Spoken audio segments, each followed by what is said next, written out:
नमस्कार मंडळी. पहिल्या संवादामध्ये मी माझ्या बौद्धिक आणि मानसिक जडणघडणीचं थोडक्यात रूपरेखा सांगितली. इथून पुढं प्रत्येक कन्सेप्टवर आपण बोलत जाणार आहे. प्रत्येक भागात एक कन्सेप्ट मी घेणार आहे. फक्त हा कन्सेप्ट सांगताना जर तुमच्या मनात काही शंका असेल, काही प्रश्न असतील, तर तुम्ही ते कॉमेंट बॉक्समध्ये मांडले तरी चालतील. मी ते वाचत जाईल. आणि जर मला असं वाटलं की उत्तर देणं गरजेचं आहे लगेच, तर मी उत्तर देईल. कारण का बऱ्याच वेळा असं होऊ शकतं की तुमच्या प्रश्नाचं उत्तर पुढच्या कुठल्या तरी भागामध्ये मिळू शकतं.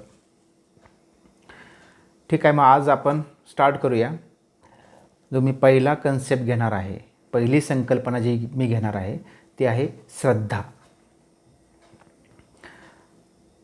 अनेक संकल्पना आहेत, त्यातलं सर्वात महत्त्वाची जी मला वाटली ती आज घेणं गरजेचं आहे पहिल्या भागात, ती म्हणजे श्रद्धा.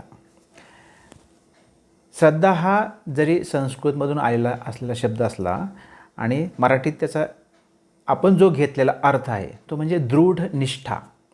मुळात त्याचा अर्थ थोडासा वेगळा आहे, सत्य धारण करण्याची प्रक्रिया. पण आपण कुठला अर्थ बघणार? दृढ निष्ठा, दृढ विश्वास. त्याला एक्झॅक्ट असा इंग्लिश प्रतिशब्द नाही आहे आणि बऱ्याच मराठी आणि संस्कृत शब्दांना इंग्लिश प्रतिशब्द नाही आहे. तर आपण श्रद्धा ह्या शब्दाचा जो अर्थ आहे तो अर्थ समजून घेतला, पण त्याला काही वैज्ञानिक काही आधार आहे का? म्हणजे श्रद्धा असली पाहिजे की श्रद्धा त्याची गरज नाही आहे, हे बघणार आहे मी. हे बघणार नाही आज की मूर्तीपूजा आवश्यक आहे की आवश्यक नाही, श्रद्धा चांगली आहे वाईट, याच्याबद्दल बोलणार नाही. श्रद्धेचं वैज्ञानिक जी काय पार्श्वभूमी आहे, जे विज्ञान आहे त्याच्यामागं, ते बघणार आहे. आस्तिक नास्तिकबद्दल मी बोलणार नाही आज. त्यामुळं देव संकल्पना याच्याबद्दल मी बोलणार नाही आहे. जे काय बोलणार ते श्रद्धा ह्या एकाच संकल्पनेभोवती हा आपला व्हिडिओ आजचा असणार आहे. मी एक दोन उदाहरणानं मी हे स्टार्ट करणार आहे. जो तुम्हाला अनुभव आलेला आहे ते उदाहरण घेणार आहे. आपण ज्यावेळेस कॉलेज जीवनात किंवा शालेय जीवनामध्ये अभ्यास करतो, रोज शाळेत जातो, काही प्रॉब्लेम नसतो. पण कधीकधी असं होतं, परीक्षाच्या काळात असं होतं, एक्झाम हॉलमध्ये गेल्यानंतर बऱ्याच वेळा प्रॉब्लेम येतो. काय प्रॉब्लेम येतो? कधीकधी असं ब्लँक होऊन जातो आपण, म्हणजे मेमरी ब्लॉक होऊन जाते, आठवत नाही आपल्याला काहीच. म्हणजे सकाळी माहीत असलेला फॉर्म्युला तो आठवतच नाही. एखादा अरुणाचल प्रदेशची राजधानी सकाळीच पाठ केलं असतं, ते आठवतच नाही. असं का होतं? आणि ह्याचं जर सिव्हिअर कंडिशन झाली, जर लक्षणं जर जास्त ठळक दिसायला लागली, अभ्यास कमी असेल किंवा विषय अवघड असेल, तर मग थोडा घाम पण येतो किंवा अंग थरथरतं, बोलताना प्रॉब्लेम येतो किंवा घसा कोरडा पडतो, पाणी प्यावं वाटतं किंवा शौचाला जावं वाटतं. याला काही कारणं असतील का? नक्कीच कारणं त्याला. तर ह्याच्या पाठीमागं जे वैज्ञानिक कारण आहे, जे मेंदूतलं ब्रेनमधलं कारण आहे, ते पण बघणारच आपण. पण मोठे माणसं काय सांगतात? हे बघ, अजिबात घाबरायचं नाही, विश्वास ठेव, तुझ्या श्रद्धास्थानावर विश्वास ठेवायचं आणि बिनधास्त पेपर लिहायचा, सगळं चांगलं होणार. मग आपण पण तसंच करतो. मग हे ते जे सांगतात याला काही कारण आहे का? वैज्ञानिक काय ते काय बोलत आहेत का? बऱ्याच वेळा असं असतं की एखादी गोष्ट आपल्याला माहीत असते, पण त्याच्या पाठीमागचं विज्ञान माहीत नसतं. दुसरं एक एक्झाम्पल देतो मी. याला संबंधितच एक्झाम्पल आहे, हे तुम्हाला सगळ्यांना माहीत आहे म्हणून सांगितलं. पण हे पण तुम्हाला कधी कधी जाणवलं असेल बघा, की पेपर चालू असेपर्यंत ती मेमरी ब्लॉक झालेली असती. पेपरचं वेळ संपली, पेपर दिला, एक्झाम हॉलच्या बाहेर आलो, मित्र भेटले, गप्पा चालू झाल्या. मग सकाळची त्या पेपरच्या वेळेची जे लक्षणं आहेत त्यातलं एक पण लक्ष दिसत नाही. मस्त वाटतं आणि सगळं आठवायला लागतं. म्हणजे पेपर चालू असताना आठवत नाही ना, आता आठवायला लागलं, असं होतं. याच्या पाठीमागचं विज्ञान मी सांगणार आहे. याला संबंधित एक दुसरं उदाहरण देतो. ते जरा थोडंसं सिव्हिअर करून देतो, म्हणजे त्याची इंटेन्सिटी वाढवतो. फुटपाथ असतो आपला, रोडच्या बाजूला फुटपाथ असतो आणि फुटपाथवरून आपण आरामात गप्पा मारत जात असतो. 2-3 मित्र एकदम कडेकडेने चालतो. साधारणतः अर्धा फूट तर उंच असतो आपल्या मेन रोडपेक्षा. आणि समोरून माणसं येत असं आपण त्यांना असं बाजूला करून जात असतो, एकदम कडेला जात असतो. काही प्रॉब्लेम येत नाही, मस्त गप्पा, वैचारिक गप्पा असतात कधी कधी, अडचण नाही येत.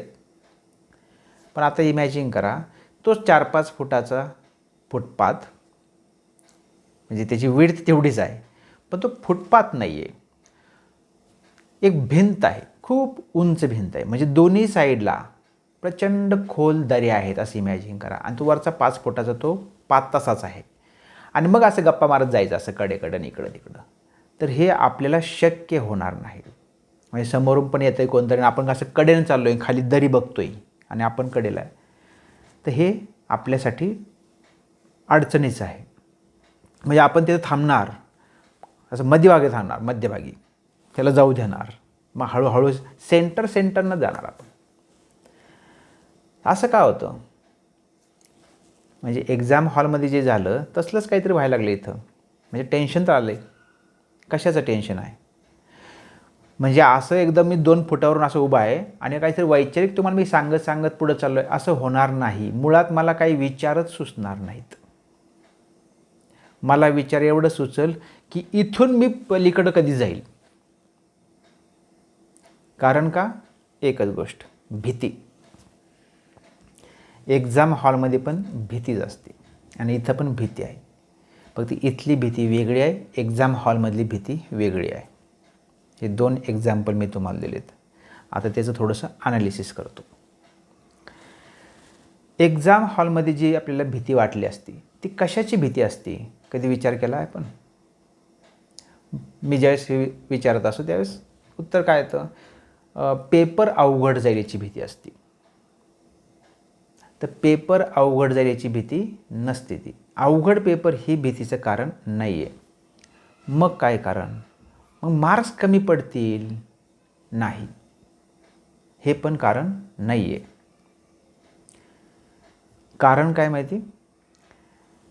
याचा जो रिझल्ट येईल, जो निकाल येईल ह्या पेपरचा, त्या रिझल्टला पालक, शिक्षक, मित्र, शेजारी, नातेवाईक, समाज हे जे काय आपल्याला प्रतिक्रिया देतील, त्या प्रतिक्रियेबद्दलची भीती असते. हे पटकन तुम्हाला ॲक्सेप्ट होणार नाही, पण हे सत्य आहे. का सत्य आहे? कारण जर मार्काचीच भीती जर असते आपल्याला, तर ती फक्त आपल्यालाच वाटली असती का सगळ्यांनाच वाटली असती? तुम्ही ते एक्झाम हॉलमध्ये म्हणजे बघितलं असेल, एकदम अभ्यासू मुलं असतात, सगळा अभ्यास झालेला असतो, त्यांना सगळे विषय सोपे जात असतात, ते रिलॅक्स असतात, बसलेले असतात, त्यांना कसली भीती वाटत नाही. आणि ज्यांनी कधी अभ्यास जास्त केलेलाच नाही, त्यांचा मार्क काय पडतील याचं त्यांना काही देणं घेणं नाही, असे मुलं तर गप्पा मारत हास्य विनोद सगळं चाललं असतं. याचा अर्थ मार्क्स कमी पडणे जास्त पडणे अशी भीती नसते. कारण त्यांना त्यांच्या घरातून, त्यांच्या मित्रातून जी काही प्रतिक्रिया येणार आहे, ते प्रतिक्रियेचं त्यांना कसली भीती नसते. पण आपल्याला असते ना, ती भीती असते. म्हणजे शेवटी फायनल रिझल्ट, फायनल इफेक्ट, शेवटचा परिणाम, त्याची भीती असते. आणि ते परिणाम ऐकायची आपल्या ब्रेनची, आपल्या मनाची तयारी नसते, ती भीती असते. इकडं मी उंचावरचं जे एक्झाम्पल दिलं, खूप उंचावरून आपण चाललो आहे, त्यावेळी जी भीती वाटते ती कशाची भीती? पडण्याची नाही, पडल्यावर जी होईल त्याची भीती असते. पडल्यावर काय होईल? उंचावरून पडलं तर होईल काय? तर आपलं अस्तित्व संपल, आपली जीवन प्रक्रिया संपणार, त्याची भीती असते. याचा अर्थ आपल्या अस्तित्वाला धरून ठेवण्याची जी वृत्ती आपली, ती खूप स्ट्रॉंग आहे. त्याला धक्का लागता कामा नये अशी आपल्या ब्रेनची म्हणा, मेंदूची म्हणा, मनाची म्हणा जडणघडण झालेली आहे उत्क्रांतीमध्ये. कुठल्याच पद्धतीनं त्याला धक्का लागता कामा नये. मग तो शारीरिक असेल, मानसिक असेल किंवा बौद्धिक असेल, जे आपल्याला जगण्यासाठी जे आवश्यक आहे त्याला डिस्टर्ब होता कामा नये, अशी आपली वृत्ती निर्माण झालेली आहे. मग तुमचं म्हणणं असेल की श्रद्धाचं आणि ह्या जे काही सांगितलं त्याचा संबंध येतो कुठं, ते बघूया की होतं आहे काय आपल्या ब्रेनमध्ये, होतं आहे काय. आता याच्यात थोडे सायंटिफिक शब्द येतील, मेडिकल सायन्सचे शब्द येतील, ब्रेनचे शब्द येतील, ते थोडे तुम्ही समजून घेऊ शकता, सिंपल आहेत. सर्व प्राण्यामध्ये सर्वात विकसित ब्रेन आपला आहे. त्यामुळे श्रद्धा, स्थान वगैरे किंवा विचार हे आपण करतो, मानव. साप म्हणा, पाल म्हणा, हे काही वैचारिक लेवलला काही त्यांचं काम किंवा प्रक्रिया चालू नसते. किंवा सस्तन प्राणी जर घेतले, बैल, गाय, म्हैस, घोडा, यांच्यात पण थोडासा विचार असतो, पण आपल्या एवढा नसतो, तो प्रगल्भ नसतो. तो पण विचार करतात, भूक लागली पाणी पिलं पाहिजे, किंवा हा आपला मालक आहे, असे विचार ते पण करतात ना. पण सर्वात जास्त डेव्हलप आपला ब्रेन आहे. म्हणजे काय झालं ब्रेनमध्ये डेव्हलप झाला, म्हणजे काय झालं तर आपण जो काही उत्क्रांत झालो, मानव जो उत्क्रांत झाला तो एक पेशीपासून झाला. पण मी तुम्हाला शेवटच्या स्टेप सांगतो. रेप्टिलियन म्हणजे सरपटणारे प्राणी, त्यांचा ब्रेन तो उत्क्रांत होत गेला. मग मॅमिलियन म्हणजे सस्तन प्राणी, म्हणजे सगळेच आपल्यासकट सगळेच, घोडा, गाय, बैल, वाघ, सिंह सगळेच, तो अजून ब्रेन डेव्हलप झाला. त्याला मॅमिलियन ब्रेन म्हणायचं. म्हणजे रेप्टिलियन ब्रेनच्या वर मॅमिलियन ब्रेन. आणि शेवटी जेव्हा मानव विकसित झाला त्यावेळी जो सर्वात वरचा थर जो ब्रेनचा झाला त्याला निओकॉर्टेक्स म्हणायचं. निओकॉर्टेक्स आहे म्हणजे तो विचार करणारा प्राणी आहे, प्रगाढ विचार करणारा. ज्यावेळेस आपण संकटात असतो, कुठलंही संकट, ते अनामिक संकट असेल, मगाशी सांगितलं तसं काय म्हणतील मार्क्स पडल्यावर, हे अनामिक संकट आहे. असं काय डायरेक्ट अंगावर कोण मारायला येत नाही, ते समोरासमोरचं संकट नाही, ते अनामिक भीती असते ती. ते संकट असेल नाही तर प्रत्यक्ष संकट असेल, कोणतरी आपला चाल करून आला आहे. दोन्ही केसमध्ये आपले जो ब्रेनला जो रक्ताचा प्रवाह असतो, तो प्रवाह निओकॉर्टेक्सला असतोच, तो प्रश्नच नाही.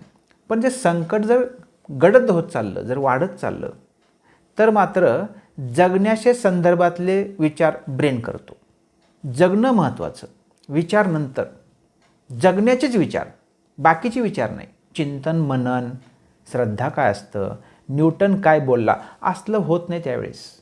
म्हणजे मी जर एवढ्या उंचावरून 1000 फुटावरून, मी समजा इकडं 1000 फूट इकडं 1000 फूट खोल दरी जर असेल आणि 2 फुटाचा रस्ता असेल, तर मी असं चालत चालत न्यूटन्स फर्स्ट लॉ असलं शिकवू शकत नाही. न्यूटन कोण मला आठवणार पण नाही अशा वेळेस.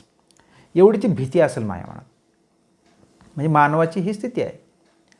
त्यावेळेस तो जो काही रक्ताचा प्रवाह आहे तो निओकॉर्टेक्सला जाण्याऐवजी थोडं खाली येतो, मॅमिलियन ब्रेनला. संकट जर खूपच गडद असेल तर अजून खाली येतो, म्हणजे रेप्टिलियन ब्रेनला, म्हणजे सरपटणाऱ्या प्राण्यांच्या लेवलला. सरपटणाऱ्या प्राण्यांचं का असं असतं माहिती, जर तुम्ही जर त्यांच्यावर अटॅक केला तर दोनच गोष्टी करतात ते. एक तर पळून जातील, कुठंतरी बेळात जातील, नाहीतर फणा काढतील. म्हणजे एक तर फ्लाईट म्हणजे पळून जाणे किंवा फाईट, हे दोनच गोष्टी घडतात. मग ज्यावेळेस फाईट असेल किंवा फ्लाईट असेल त्यावेळेस काय काय करायला पाहिजे, तर ब्रेनला जो रक्तपुरवठा होतो रेप्टिलियन ब्रेनला, त्याला लिम्बिक सिस्टीम म्हणतात. भावनेच्या लेवलला जातो माणूस. आपण म्हणतो ना की इतका रागात होता, एवढा टेन्शनमध्ये आला, त्याला काही सुचत नव्हतं. त्याला सुचत नव्हतं म्हणजेच काय, निओकॉर्टेक्सला म्हणजे विचारांच्या केंद्रांना रक्तपुरवठा होत नव्हता. मग आपण त्याला शांत करत असतो. अरे असा काय विचार करतोयस तू, असं ज्यावेळेस आपण म्हणतो, याचा अर्थच असा आहे की त्याला ते विचार करण्याचं सुचतच नाही ते. मग लिम्बिक सिस्टीम म्हणजे भावनेचं केंद्र म्हणतात त्याला. तो फक्त भावनेचाच विचार करतो. असं अंग थरथरतं त्याचं, असं लाल झालेला असतो, घाम आलेला असतो. मग त्यावेळेस काय होतं, मी मग अशी असं म्हटलं की शौचाची भावना होती. कारण का, जे आपलं वजन आहे ते थोडंसं वजन कमी झालं पाहिजे, त्यामुळे वजन कमी झालं पाहिजे असं ब्रेन सुचवतो. म्हणून शौचाची भावना होती, म्हणजे पळायला सोपं होतं. किंवा मी असं पण म्हटलं की घशाला कोरड पडते. याचा अर्थ काय की शरीरातलं पाणी बाहेर पडतं, त्यामुळं शरीर पाणी मागतं. अशा वेळेस आपण म्हणतो ना, ॲक्सिडेंट झाला त्यानं पाणी मागितलं, त्याचं कारणच ते असतं. जिवंत राहण्याच्या संबंधित ज्या ज्या गोष्टी ते ब्रेन करत असतो. एक्झाम हॉलमध्ये पण तसं असतं, पण ती एवढी इंटेन्सिटी नसते. पण इथं मात्र तशी इंटेन्सिटी असते. जीवन मरणाचा प्रश्न असतो त्यावेळेस.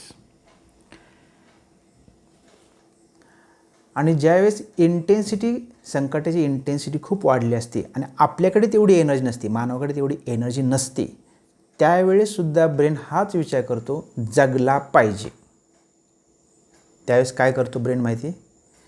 सगळ्याच रक्तप्रवाह थांबवतो आणि फक्त जगवतो.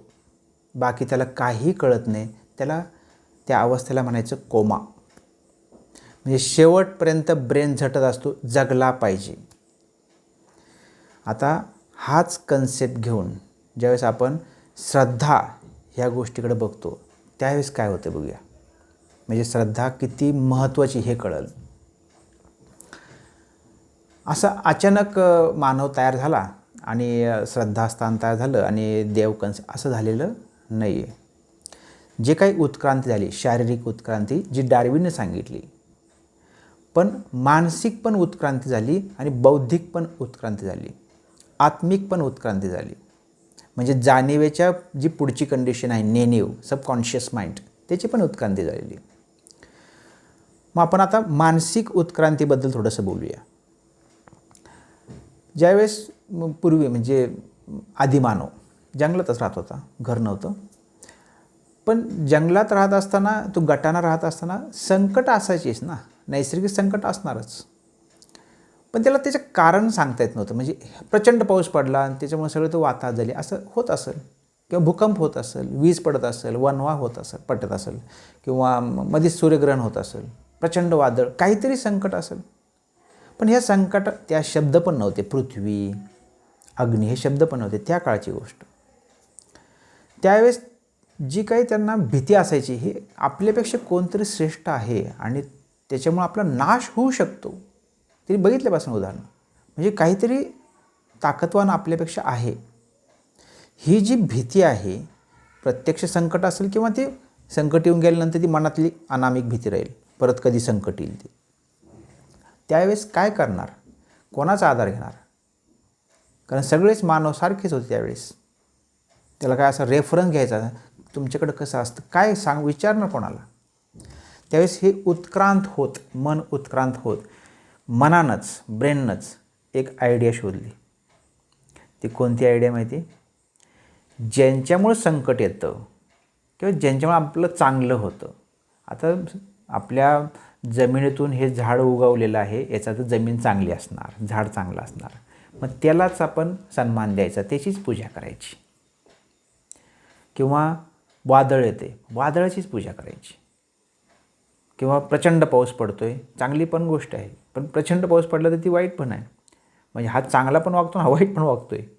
याचा अर्थ कधी कधी हा रागावलेला असतो, तो रागावू नये. मग काय करायचं? त्याचीच पूजा करायची. म्हणजेच पर्जन्य देवता झाली. वादळ, वारा गरजेचं आहे, पण वादळ नको ना. मग पवन देवता झाली, त्यांचीच पूजा करायची. अग्नी चांगला आहे, पण वणवा पेटला जंगला तर ती चांगली गोष्ट नाही. याचा अर्थ तो आपल्यावर रागावलेला आहे. तो रागावू नये म्हणून काय करायचं? सन्मान करायचा. सन्मानचा अर्थच पूजा आहे. आपण जी घरात पूजा करतो किंवा देवळात पूजा करतो, पूजा ह्या शब्दाचा अर्थ काय? सन्मान करणे. मग ते पूजा करायची. आणि हे असं पिढ्यानपिढ्या चालूच होतं. पण बऱ्याच वेळा असं व्हायचं, आता एकत्र जे राहतात ना माणसं, त्या काळात जे एकत्र, त्याला गट म्हणायचे. अजून तर गट म्हणतो आपण, पण त्या गटाला दुसरं एक नाव होतं गण किंवा गट असं असायचं. मग गटागटात पण युद्ध होत होते, अनेक गट असायचे. तुम्हाला माहिती असेल, देवगण किंवा देवगट होता, राक्षस गण होता, दैत्यगण होता, पनीगण होता, असुरगण होता. गरुड गण होता, नाग, असे अनेक गट होते, गण होते. अजूनसुद्धा आहे, म्हणजे नागपूर नाव कशावरून आलं, असे गण होतेच. पण हे गटागटातल्या युद्धाला काही प्रॉब्लेम नव्हता. म्हणजे प्रॉब्लेम नव्हता म्हणजे त्यांना ती तेवढी भीती वाटत नव्हती जेवढी ती निसर्गाची भीती वाटायची. मग ज्यावेळेस तिने अशा पूजा चालू केली, पण हे मनाची संकल्पनानंच चालू केलेली ही. म्हणजे अग्निदेवता म्हणजे खरोखर असा अग्नीचा देवता त्यांना काही करता आलं नाही, पण हे संकट तयार करू शकतो आपल्याला, त्रास, चांगला पण आहे हा वाईट पण आहे, मग याच्या पाया पडलं पाहिजे. मग ते मानसिक संकल्पन निर्माण झालं. पण हे मानसिक संकलन जे मोठे आहेत त्यांनी केलं ना, लहान मुलांना त्याचा काही संबंध येत नव्हता त्यावेळेस, जे लहान होते ते, किंवा सगळ्यांनाच ते संकल्पन शक्य नव्हतं. मग सगळ्यांना संकल्पन शक्य व्हावं म्हणजे अमूर्त जो विचार आहे तो सगळ्यांना शक्य नव्हता, म्हणून त्याला मूर्त स्वरूप द्यायचं ठरलं. म्हणजे मूर्ती स्वरूपात आणलं, म्हणजे भौतिक स्वरूपात आणलं, म्हणजे मग सगळ्यांना एकदमच पूजा करता येईल, सामूहिक. ते चालू केलं. तरी पण सामूहिक पूजा हे घरात पण करू शकत होते, पण ज्यावेळेस गट मोठा असेल त्यावेळेस ते एकत्र कुठंतरी करायची. आपल्या मंदिराचं किंवा देवळाची ही प्राथमिक अवस्था. आता ही ज्यावेळेस पूजा त्यांनी चालू केली, त्या पूजेतून त्यांना एक समाधान मिळायचं की आपण पूजा केली, सन्मान केला, आता संकट येणार नाही. ती धारणा झाली त्यांची. ती धारणा वास्तव गोष्टीवर डिपेंड आहे, अवलंबून आहे की नाही ही नंतरची गोष्ट. वास्तविक माहितीचा काही संदर्भ आहे का ती नंतर, पण धारणा झाली. आणि एकदा ती मनानं धारणा ॲक्सेप्ट केली तर एक निवांतपणा मिळतो, मोकळीक मिळते मेंदूला, आणि तो दुसऱ्या विचारांच्या, उन्नत विचारांच्या मागं लागू शकतो. तो एक रिलॅक्स भावना निर्माण होती. आणि बऱ्याच वेळा असं पण घडायला लागलं की बऱ्याच वेळा असं बाहेर कुठेतरी गेलेले, गट तो बाहेर गेलेला आहे, तो ग्रुप बाहेर गेलेला आहे, आणि त्यांनी जे श्रद्धास्थान त्यांनी जे डेव्हलप केलेलं आहे, कुठलं तरी एक मूर्त स्वरूपात दिलेलं आहे, ते जर आसपास नसेल आणि त्यांना जर संकट आलं त्यावेळेस ते काय करणार? मग त्यातला जो प्रमुख असेल, त्या गटाचा प्रमुख, त्याच्याकडं ते जायचे आणि त्याला ते रिक्वेस्ट करत होते की ही अडचण आलेली आहे म्हणून. याचा अर्थ गटाच्या प्रमुखाला सन्मान द्यायची पद्धत चालू झाली. गटाचा प्रमुख म्हणजे गणाचा प्रमुख, तो गण म्हणायचं त्याला. आणि प्रमुखाला दुसरं एक नाव आहे राजा, म्हणजे गणराज. त्याला अजून एक शब्द आहे राया, शिवराय, शिवराज असं म्हणतो आपण शिवाजी महाराजांना. म्हणजे गणराज म्हणा किंवा गणराय म्हणा. राष्ट्रपती म्हणजे राष्ट्रप्रमुख ना, म्हणजे प्रमुख म्हणजे पती म्हणतो आपण, तो शब्दाशी अर्थ आहे. मग प्रमुखाला जर पती म्हणत असेल तर गट प्रमुख म्हणजे गटपती, पण गटाला दुसरा शब्द मागायचे सांगितलं तो गण, म्हणजे गणपती, गणराज, गणराय, असा तो सुरुवात झाल्या गणपतीची. राम हा एकच होऊन गेला अयोध्याचा, कृष्ण एकच झाला, पण गणपती मात्र खूप असतात. म्हणजे गणपतीपुळेचे गणपती, मोरेश्वर, चिंतामणी, असे खूप नावं दिलेत. अनेक ठिकाणी गणपती आहेत, साऊथ इंडियात पण आहेत, नॉर्थमध्ये पण आहेत, महाराष्ट्रात पण आहेत. कारण का असे अनेक गणपती, गणनायक होऊन गेलेत, अनेक होऊन गेले. पण ज्यावेळेस ही संकल्पना सुरुवातीला निघाली त्यावेळेस आपल्या गणनायकाची पूजा करायची. पहिलं संकट आलं किंवा संकटाच्या पहिल्यांदा आठवणार तो प्रमुख गणनायक. आजसुद्धा आपण ती प्रार्थना म्हणा किंवा ती आरती काय, प्रथम तुला वंदितो गणराया, त्याचा जो बेस आहे तो हा आहे. पहिल्यांदा घरातसुद्धा संकट आलं तर आपण कोणाला हाक मारणार? घरातला जो प्रमुख आहे त्यालाच म्हणणार असं असं झालं आहे म्हणून. म्हणजेच कोण? पती, प्रमुख. त्यामुळे मी असं म्हणत असतो की आपला जो गट प्रमुख आहे, गणपती आहे, तो पुराण काळातला असला पाहिजे असं काही नाही आहे. आत्ताच्या प्रमुखाला आपण पण गणपती म्हणू शकतो. गणनायक, आमचा गण आहे. भारत हे गणराज्य आहे, अनेक गण आहेत. म्हणजे तुम्ही जर संविधान बघितलं तर गणराज्य म्हटलं आहे आपलं, म्हणजे असं गणांचं प्रमुख असणारच. मग ते नेते असतील, सायंटिस्ट असतील, त्या त्या गटाचा प्रमुख असतो. आता हे मी सगळं सांगितलं, पण त्यावेळेस श्रद्धा असेल किंवा जी दृढ निष्ठा असेल ती जशी अशी डेव्हलप व्हायला लागली. आता डेव्हलप होणं म्हणजे काय, त्याची इंटेन्सिटी वाढणं, तसा अर्थ जर बघितला तर. पण एक लक्षात ठेवा, एक तर श्रद्धा असते किंवा श्रद्धा नसते, दोनच गोष्टी असतात. एक तर विश्वास असतो किंवा विश्वास नसतो. असं कधी होत नसतं माझा थोडासा विश्वास आहे, असं नसतं कधी. बोलतो आपण, पण तसं नसतं. थोडासा विश्वास म्हणजे विश्वास नसतो ॲक्च्युली. त्यामुळे विश्वास वाढव असं होत नसतं. विश्वास वाढत नसतो, असतो किंवा नसतो, दोनच स्टेज असतात त्याला. गरजेची काय, हा जो दृढ विश्वास आहे, दृढ निष्ठा, श्रद्धा गरजेची काय, तर लक्षात ठेवा, हिंदीमध्ये एक चांगला शब्द आहे, स्वस्थ राहायचं. स्वस्थ म्हणजे काय, म्हणजे आरोग्यदायी. अस्वस्थ म्हणजे प्रॉब्लेम आहे काहीतरी, मग ते मानसिक असेल किंवा शारीरिक असेल. अस्वस्थता ही चांगली गोष्ट नाही. जर आपली श्रद्धा असेल, आता श्रद्धा कोणावर ठेवायची आणि कशावर ठेवायची हा विषय आजचा नाही आहे, त्याच्यामुळे मी त्याबद्दल नाही बोलणार. पण श्रद्धा जर असेल तर काय होतं याच्याबद्दलचा आजचा विषय. मग मगापासून मी जे सांगत आलो आहे की ब्रेनमध्ये असं होतं आहे, पण श्रद्धा असेल की असं होणार आहे, ही जी भावना आहे, ती जी दृढ भावना आहे, त्या दृढ भावनेनं होतं काय, ते डाऊन शिफ्टिंगची प्रोसेस कमी होती. म्हणजे एक प्रकारचा निश्चिंतपणा येतो, निष्काळजीपणा नव्हे, निश्चिंतपणा. त्यात फरक काय सांगतो, इंग्लिशमध्ये त्याला केअरलेस आणि केअर फ्री असे दोन शब्द आहेत. केअरलेस म्हणजे निष्काळजी, उद्याची काळजी अजिबात नाही, आज काही पैसे कमवले नाही, उद्याचं उद्या बघता येईल, हे निष्काळजी झालं. निश्चिंत म्हणजे उद्याची काय पुढच्या वर्षीची पण तयारी करून ठेवायची, म्हणजे आज जरा निश्चिंत आहे, हे केअर फ्री झालं. तर असं निश्चिंत जीवनासाठी ब्रेनला थोडी मोकळी गरजेची असते विचार करण्यासाठी, आणि त्याच्यासाठी डाऊन शिफ्टिंग कमी करणं गरजेचं आहे. डाऊन शिफ्टिंग कमी करण्यासाठी ब्रेनला सूचना देणं गरजेचं आहे. काय सूचना, की जे काही परिणाम होणार आहे तो चांगला होणार आहे.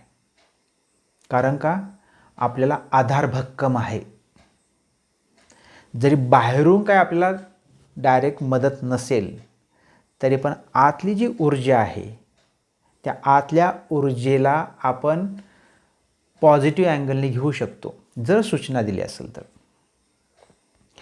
मग काहींचं म्हणणं असेल, म्हणजे ज्याचं मन कमकुवत आहे त्याला श्रद्धा गरजेची का?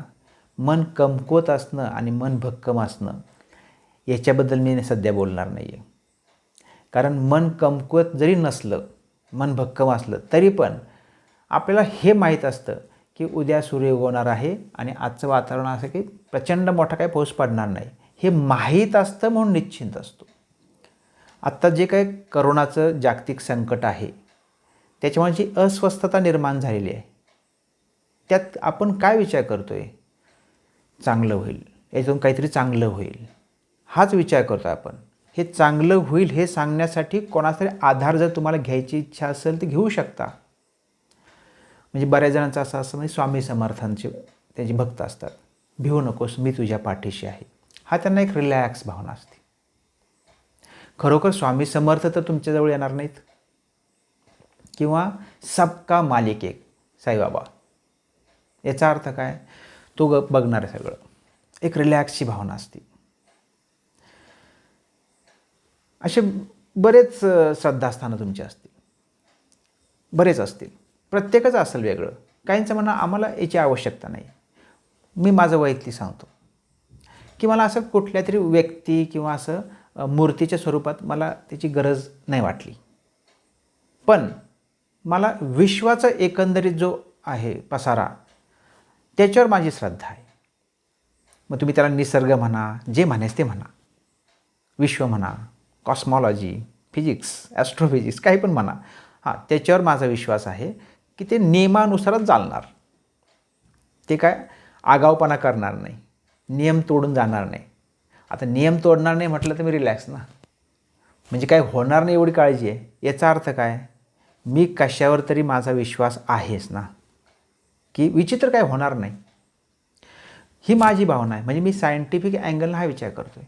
काही जणांचा तो अभ्यास नाही आहे, मग ते कुठला तरी आधार शोधणारच. विदाऊट असा कुठलाही सपोर्ट चालणं थोडंसं अवघड होतं.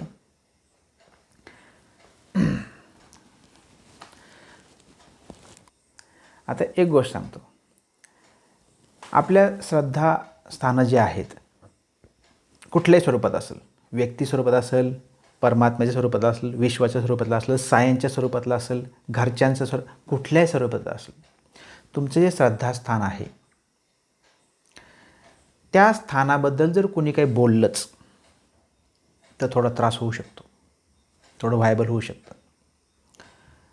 असं होईल कदाचित होईल असं, का तुम्ही ज्या कन्सेप्टला मानता, ज्या तुमची श्रद्धास्थान आहे ते श्रद्धास्थान त्याला माहितीची पण गरज नसते श्रद्धास्थानाला. आणि जी माहिती समोरून आली त्या श्रद्धास्थानाबद्दल, त्यात जर काही कॉन्ट्रॅडिक्शन झालं, म्हणजे तुमचं मत एक आहे आणि ते जर वेगळं असेल, तर तुमचा ब्रेन काय करतो माहिती, ती माहिती नाकारतो, पण श्रद्धास्थान धक्का लावू देत नाही. कारण का, ते श्रद्धास्थान जे काय श्रद्धा आहे आपल्या मनातली, ती जीवन जगण्याच्या प्रोसेसला महत्त्वाची मानते. म्हणजे ब्रेन त्याला जगणं महत्त्वाचं मानतो.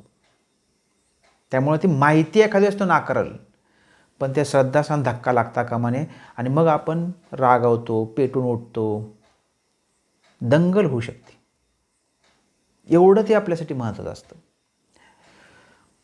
त्यात 2 प्रकार आहेत, एक मूर्त स्वरूपातलं आणि एक अमूर्त स्वरूपातलं. मूर्त स्वरूपातले जे काही श्रद्धा आहे आपल्या, त्या समजा कोणीतरी आपल्याला पटवून दिल्या व्यवस्थित, तर त्या कदाचित ते आपण बाजूला करू शकतो. एक उदाहरण देतो.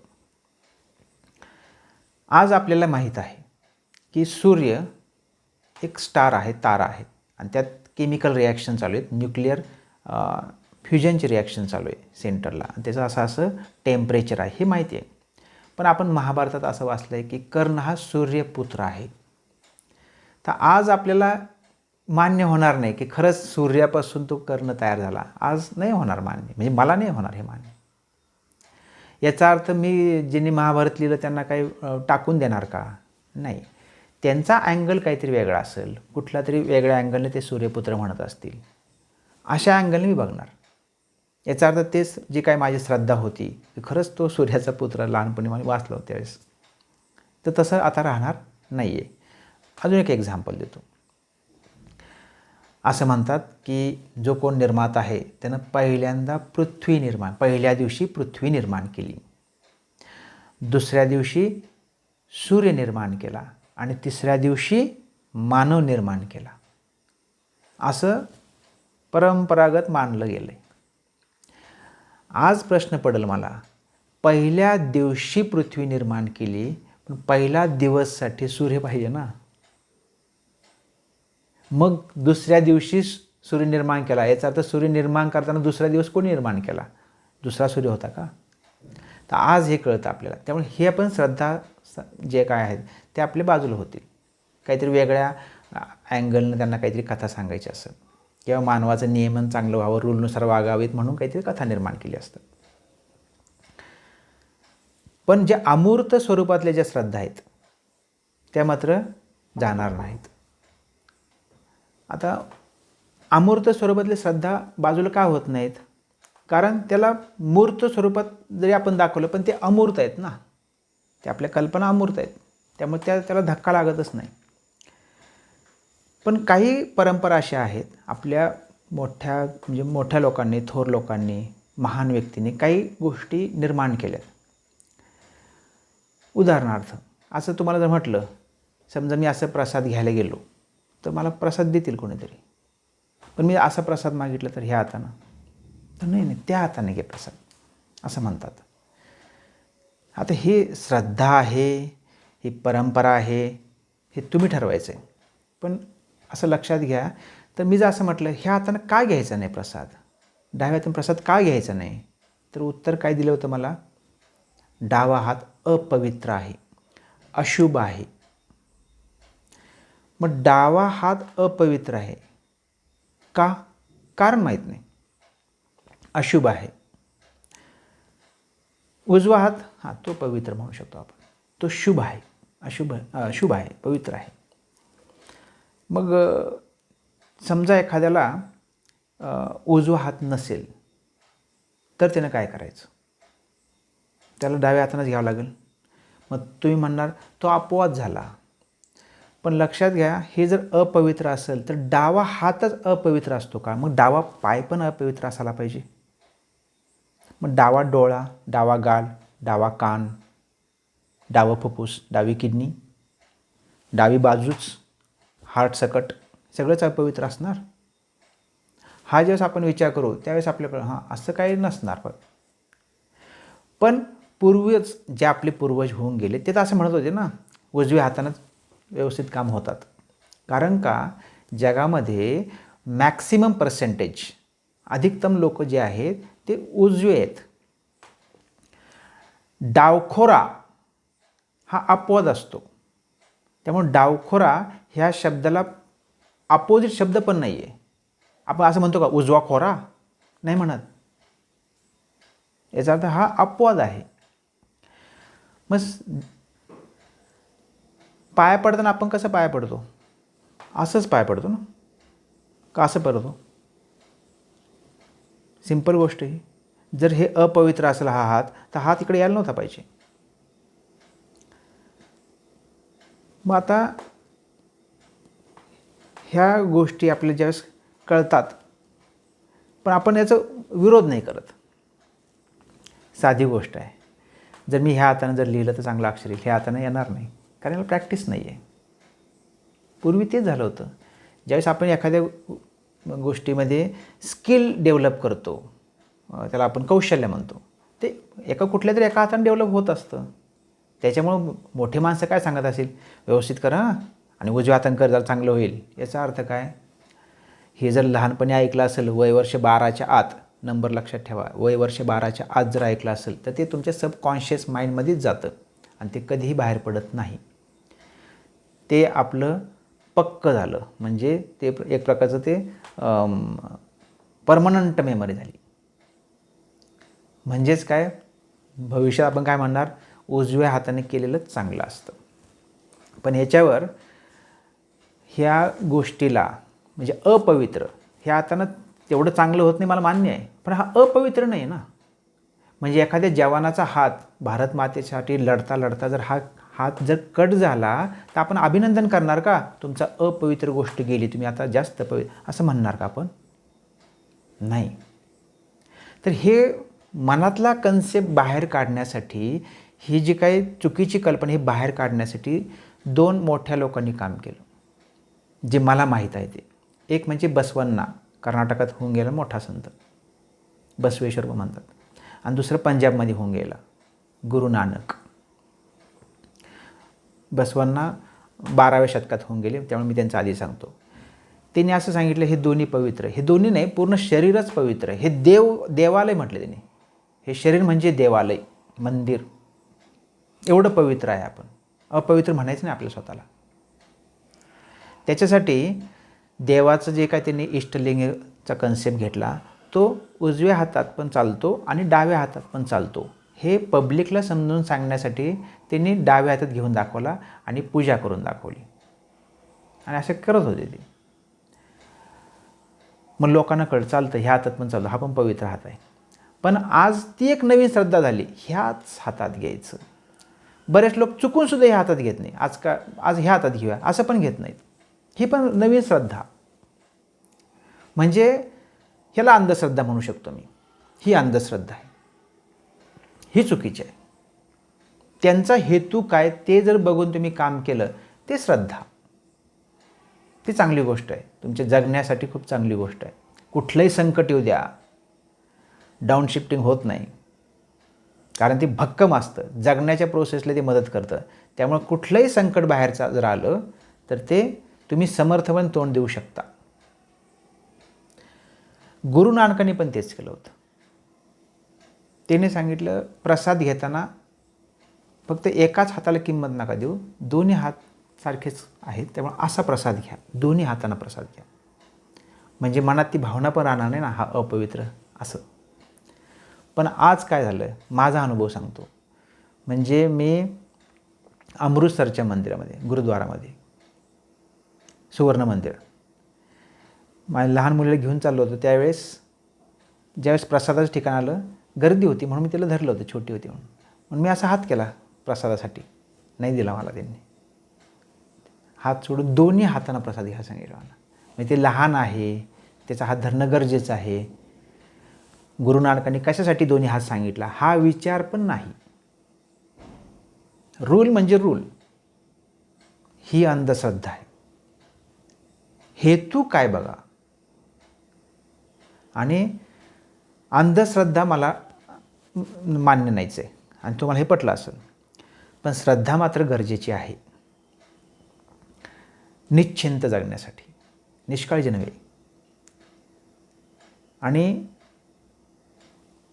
श्रद्धा स्थान हळूहळू कुठल्या तरी विषयाला सायंटिफिक असेल, नॉन सायंटिफिक असेल, मानसिक असेल, बौद्धिक असेल, ती असतीच. श्रद्धा नाही असं होत नाही. डॉक्टर श्रीराम लागूंची पण श्रद्धा होती ना सायन्सवर. त्यांनी तर देवाला रिटायर करा म्हटले होते, पण सायन्सवर श्रद्धा होती. जर तुम्हाला हा व्हिडिओमध्ये जर काही डाऊट असेल तर तुम्ही कॉमेंट बॉक्समध्ये टाका.